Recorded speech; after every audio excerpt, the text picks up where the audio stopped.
Welcome, everybody, to the Brand Fortress HQ podcast. This is another Tactics Tuesday. And today we're going to be talking about something that I think all three of us feel pretty passionately about, which is talking about why ACOS is maybe the most dangerous metric on Amazon. ACOS is one of those numbers, or if you want to, look at the reverse of that, a ROAS, that's pretty standard across a lot of different marketing platforms. And, there's some specific reasons why it's really not the best measure for how effective ads are on Amazon. So just to set the table a little bit, at least from my perspective on why, the first thing to start with and why ACOS is so powerful, or excuse me, so dangerous, is because Amazon is a unique marketplace as far as like your ads have a massive impact on your organic rank and your total sales. So if you're just measuring ACOS, then you're really not taking into account how much of an impact that it has on your Amazon sales overall. And that's really different from if you look at, meta ads for Facebook and Instagram that you're pushing to your website. There's ROAS makes a lot of sense. The same thing with, Google, if you're doing those to your website, like there's not that additive effect on organic rank. Whereas on Amazon, that organic rank, along with, your ads, either positively or negatively, think about it like rocket fuel, can push you really fast in one direction or the other.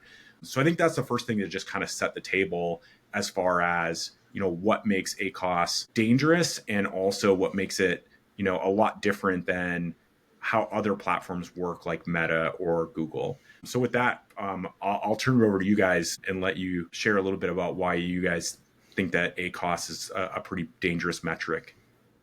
Well, I think so. On the front end of this, obviously the majority of our listeners probably know exactly what you're referring to, but just to set the stage a little bit, so ACOS, advertising cost of sale, and it only refers to how much money did you spend related to how much income you brought in from ads.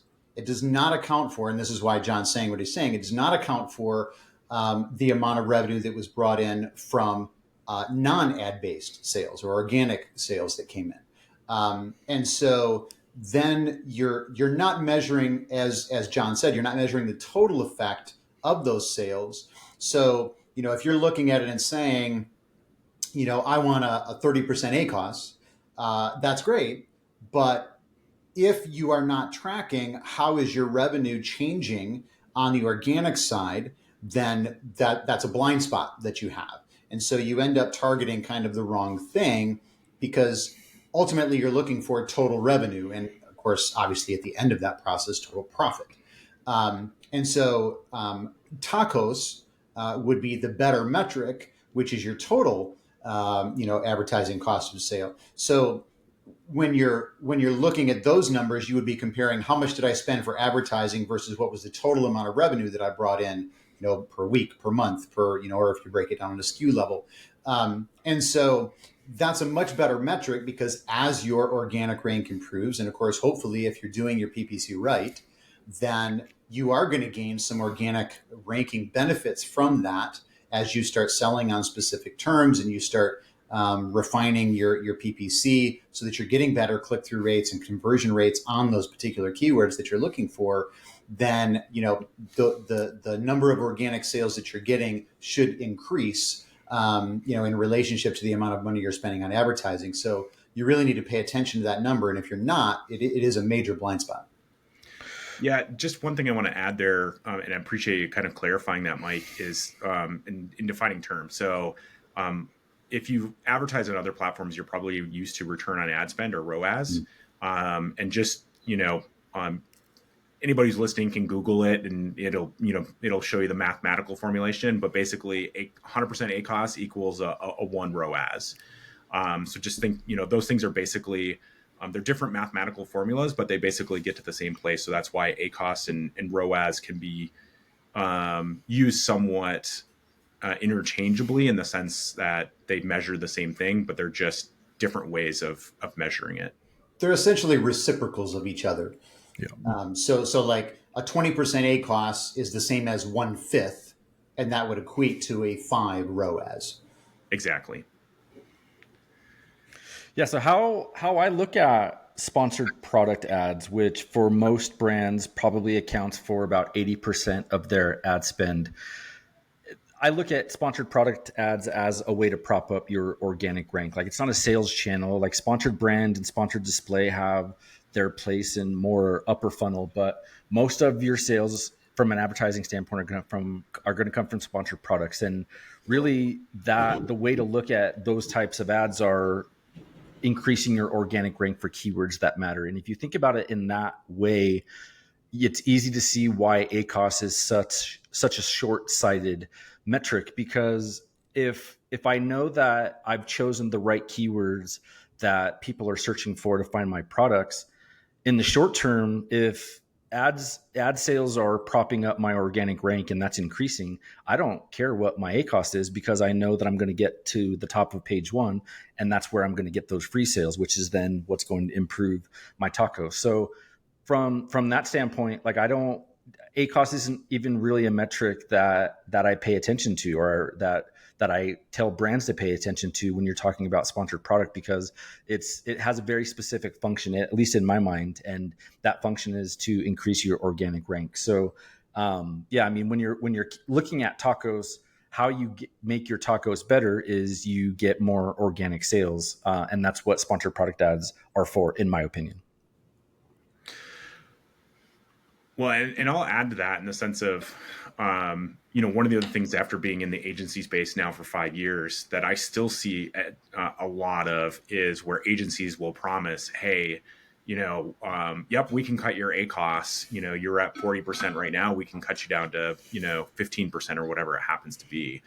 And what they don't tell you in that is that the way they're doing that is by cutting a lot of your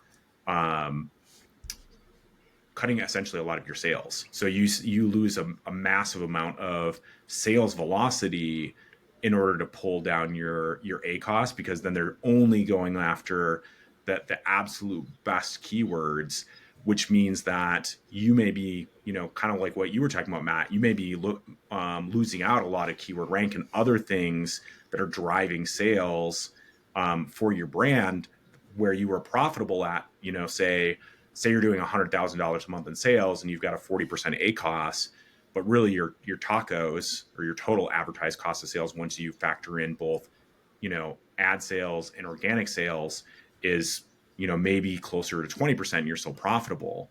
Well, now if you cut your sales in half because, you pulled back really hard on your ads in order to hit that, 15% ACOS number, you may actually at the end of the day have less money in your pocket at a 15% ACOS versus a 40% ACOS. Well, and I think that's that's probably the primary key there, right? Like at the end of the day, the reason that we're selling is so that we put money in our pocket. So if what you're tracking is not how much money am I putting in my pocket at the end of the day, then you're tracking the wrong numbers. And as such, ACOS is an irrelevant financial metric. It doesn't serve you in any good way. You couldn't use it, in terms of what are my financial numbers. Like if you're trying to figure out your CM1 or 2 or 3, well, when you hit that CM3 level, contribution margin, you're looking at your ad costs. Well, ACOS doesn't figure into that. You're just going to plug in what is your ad cost, and it's related to your total revenue. You're taking total revenue minus each of these degrees of expenses, advertising being at that last, downstream layer. And so that's why ACOS is so irrelevant. Tacos becomes the relevant factor, because then it's comparing the actual spend against the total actual revenue that you're bringing in, including those organic sales. I think it's also relevant to point out that, from an agency perspective, or I guess maybe I should say from a seller's perspective, when you're using an agency, you need to recognize that, of course, a good agency hopefully is not doing this. But you don't know when you hire an agency, are they a good agency or not? Like you may have seen their reviews, maybe somebody gave them a recommendation, but you really don't know until you get in the weeds with that company whether they're going to do what they promise they're going to do. And so Let's just take the scenario where you hire them on, and it turns out they're actually not a very good agency, but they are a good agency at presenting the right numbers that make them look good. One really easy way to do that, and this is one of the things that we run into as a brand, is if you have a strong brand in your category, and especially if you have we'll say a significant USP versus your competitors, then one of the things that you can easily run into with an agency is that they can quickly prop up their numbers by simply advertising on branded search terms and using branded defense, sponsored display, sponsored brands ads, that sort of thing.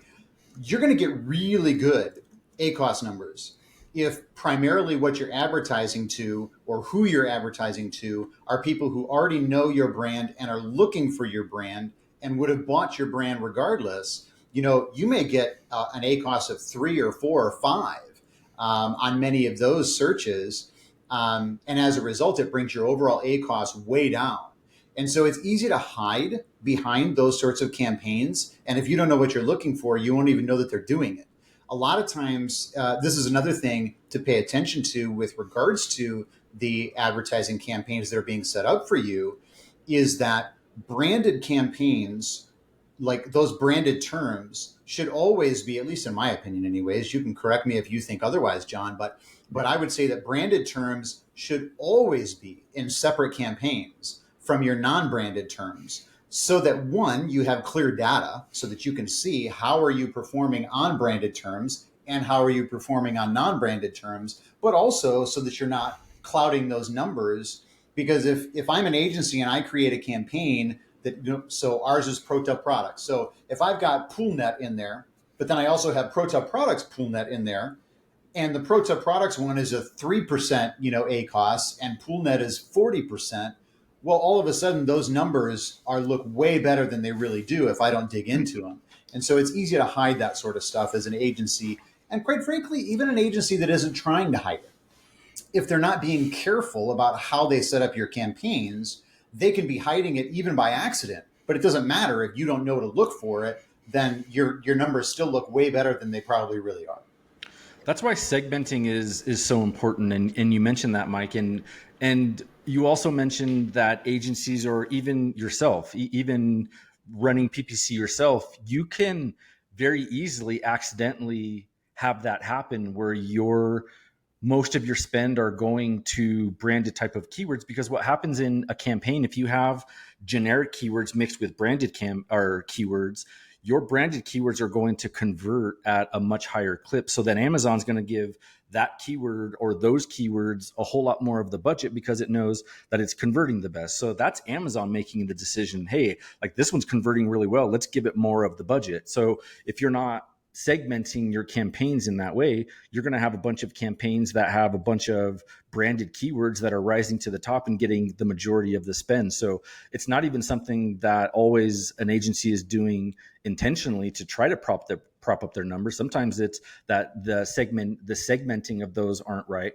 And another reason why, there's software out there, and I've worked for an agency that also built an AI based tool, and they preach that as best practice also, because you have different goals for different campaigns. And if you have a branded campaign, those are typically advertising to people that are searching for your brand. Well, that's not going to grow your business. Those aren't incremental sales. Those aren't new to brand sales. The ones that you're actually looking for, the ones that you want to become raving fans of your brand, those are people that are already looking for it. And there's an argument to be made that they were going to purchase your product whether or not they saw an ad, because hopefully you're just 1 or 2 spots down organically. So, I think it's important to know that it's not just an agency or someone trying to prop up their numbers. There's a reason why segmenting those is best practice, and it's because Amazon will always give more of the budget to the higher performers. Yeah, and there's a couple of things I want to build off of what you guys said, because I think it's so important. So the first thing is, from a philosophy standpoint, I would say that it does make sense in order to advertise at some level on your brand. That said, I mean, Coca-Cola still advertises on their brand. So obviously, and if you look at every major brand, they still advertise on their brand, even if they're, making hundreds of billions of dollars. So there is advantages to doing that. Now, with that said, I think to your point, Matt, you want to make sure you're doing that with a different strategy than you would with audiences that are just looking for a keyword solution. Because with your brand, they're probably likely to buy, so you don't need a super aggressive bid. You're just trying to make sure that you're, at the top of search and easy for them to click on. And having that segmented out really allows you to have as much control as possible over that bid and how much you're spending on, you know, people that have already bought from you before versus new to brand customers.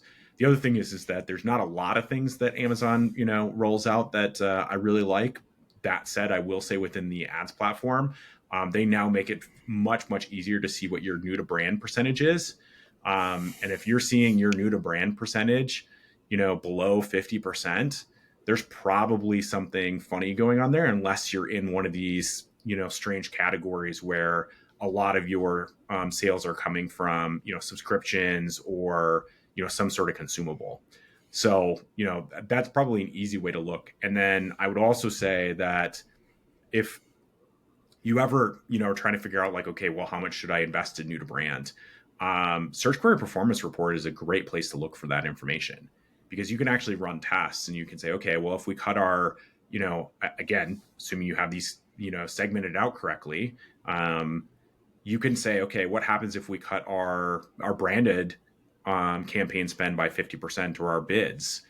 Do we see anybody gain traction over, the course of a week or a few weeks on, we start looking at the search query performance report? Did we go from having 90% of those sales to having 70% of those sales? Well, then maybe it makes sense to be spending on, on those branded terms. But if you don't see that move at all, if you're still at 90%, well, then that, you can streamline your branded campaigns, but you can only do that if you have the right campaign structure and you're not trying to hide it with ACOS. Yeah, that's actually something that we're investigating right now ourselves. Is just how much should we be investing in branded search? Now, to be clear, there's a difference between brand defense campaigns that you're running on your actual listings versus branded keyword searches Yep. that you might be advertising separately. You should always be doing brand defense on your listings to keep competitors off of your listings. And not only that, it gives you that opportunity to cross sell and upsell and whatever else if you've got multiple products in your line. So definitely be doing that on your actual listings. But the question that really we're asking here in relationship to this idea of, what metrics should we be using and that sort of thing is, how much should I be spending on branded search? So when somebody actually goes to Amazon and searches for my brand, should I be advertising on those at all? If I should be, how much should I be spending? What sort of CPCs should I be looking at? That sort of thing. And if you're not testing that, you need to. And again, back to what we were just saying a minute ago, if you haven't segmented things out properly, it's going to be really hard to do those tests and actually verify whether you should or shouldn't be advertising on your brand and how much you should be spending and that sort of thing. Making decisions becomes really problematic if your data is muddled. And so you really want to be careful about that. I'm throwing this out there, Mike, as this is a conversation that I recently had with a service provider that helps us at ProTough. When we did that test, the branded test, the data was further muddied by offensive targeting showing up in the search results.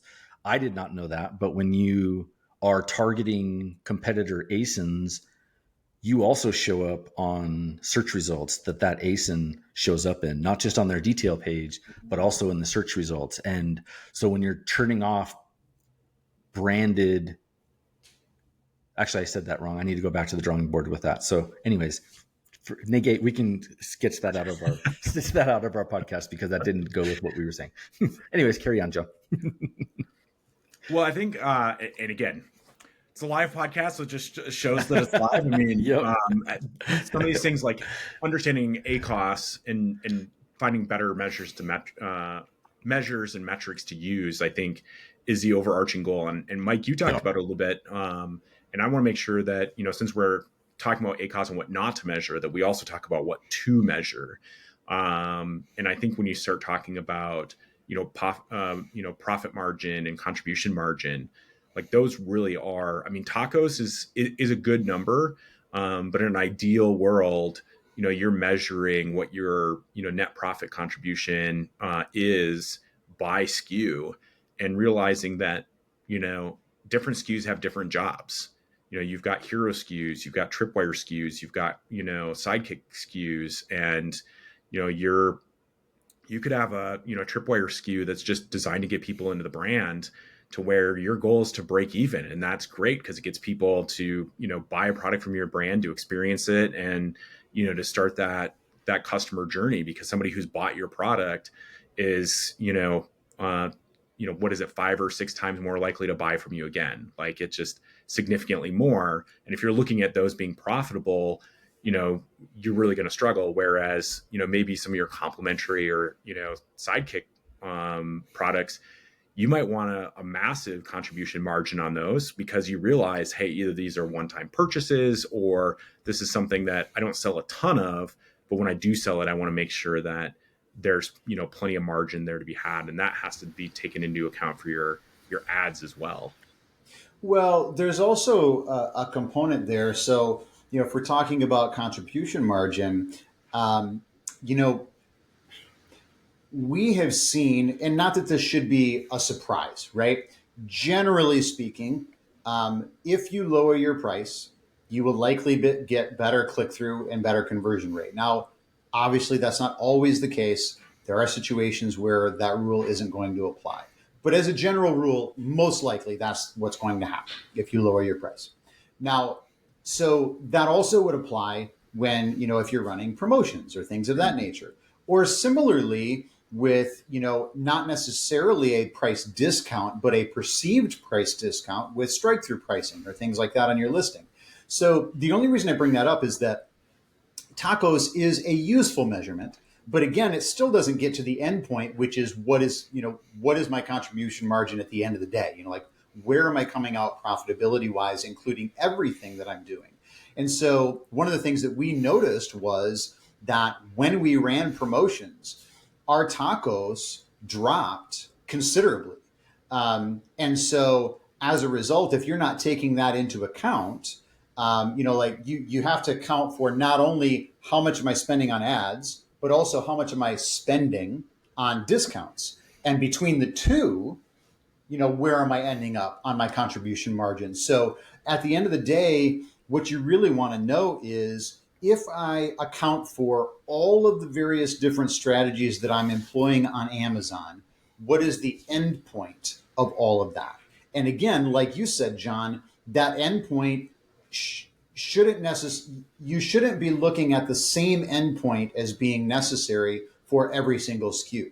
That endpoint should be different. Mm-hmm. It's possible that the contribution margin on one product maybe like, you may not expect to make any profit at all on that product. You might lose money on that product and be perfectly, I mean, if you look at these supplement companies, are a perfect example of that. Like, they advertise so aggressively that, they have, 100, 200, 3%, 300% ACOS. Yet they know that if they get people on subscribe and save and, remarketing and that type of stuff, that they make plenty of money. So, yeah, it's more proof that ACOS is a very short-sighted metric, and for those types of brands like supplements, LTV is a much more important metric to them, because they know that customer is going to come back and order 12 more times, and so they can spend way more to acquire that customer on the front end, because they know how much that customer is worth on the back end and through the rest of their subscriptions. So that's another very important point on why ACOS is such a short-sighted metric. Well, there's another aspect that comes into play there too, and that is, where are you in the life cycle of your brand and your business? If you're moving toward an exit, depending on where you fall in terms of overall revenue for the business, it may be that you're in a phase where revenue becomes the more critical aspect of your financials to whoever is going to purchase your business. Now, that is varies greatly depending on where you are. Like if you're a 7-figure business versus an 8-figure business, there's a big difference there in terms of what a potential buyer is looking for, whether they're looking primarily for profitability or whether they're looking for that your revenue is kind of on this hockey stick curve. And so those are things to pay attention to. If you don't have any intention of ever exiting your brand, well, then maybe that becomes a non-issue and all you're looking at is cash flow and profitability. But if you are, depending on where you are in your business, again, ACOS becomes irrelevant. You always have to be looking at what are the metrics that I should be looking at for my business because of what I'm trying to accomplish. And it isn't the same for my business versus John's business, for my business versus Matt's business. Just because somebody else says these are the metrics they look at and these are the numbers that they want, that doesn't mean those are the right metrics or the right numbers for you. Yeah, I think, and bringing this back to ACOS, I think what's so important and what you brought up there is that, and I know they come out every year where they're like, okay, here's the different categories and here's the average ACOS across that category. And it does kind of show you a little bit of how competitive, or at least how much ads cost in those categories. So from that vantage point, like there is, something that you can learn from those. That said, I would not use those as, tried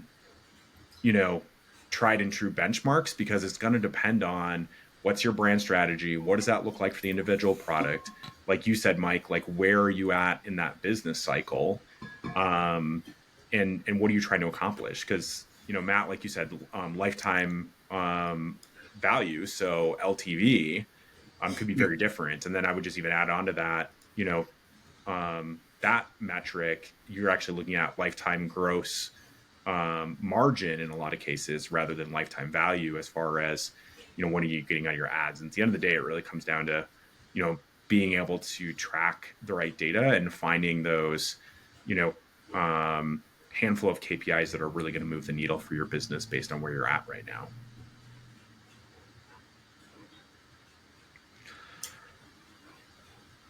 So I think with that, as we kind of wrap up, what is the? I always like to leave with something, an action item for listeners.